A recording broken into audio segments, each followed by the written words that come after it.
అనుష్క శెట్టి నటించిన ఘాటి సెప్టెంబర్ 5న గ్రాండ్ గా రిలీజ్ కానుంది. క్రిష్ జాగర్మూడి దర్శకత్వం వహించిన ఈ యాక్షన్ డ్రామాను UV Creations, First Frame Entertainments కలిసి నిర్మించాయి.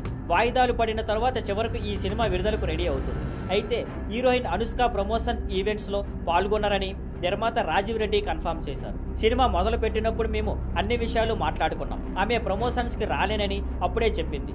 ఇది ఆమె వ్యక్తిగత నిర్ణయం, దాన్ని గౌరవించాలి. ప్రీ రిలీజ్ ఈవెంట్ కి కూడా రావచ్చని అనుకోను. ఇది పెద్ద సమస్య కాదు. ఘాటీలో శీలా పాత్రను అనుష్క తప్ప ఎవరూ చేయలేరు అని రాజీవ్ రెడ్డి చెప్పారు. అలాగే ఆయన మరింతగా చెప్పారు, అనుష్క గారు థియేటర్లకు ప్రేక్షకులను ఆకర్షించే శక్తి కలిగిన వారు. మేము సినిమా ఆంధ్ర, ఒడిశా సరిహద్దుల్లో షూట్ చేశాం. తెలుగు రాష్ట్రాల్లో షూట్ చేసి ఉంటే జనాన్ని కంట్రోల్ చేయడం కష్టమయ్యేది. ఒడిశాలోని ఓ చిన్ని గ్రామంలో షూట్ చేసినప్పుడు ఉదయం 1000 మంది అనుష్కను చూడటానికి వచ్చారు. ఒకసారి లాఠీ చార్జ్ కూడా జరిగింది. అనుష్క గారి క్రేజ్ ఏ స్థాయిలో ఉందో దీనితో అర్థమవుతుంది అన్నారు. Thank you for watching. Please like, share and subscribe.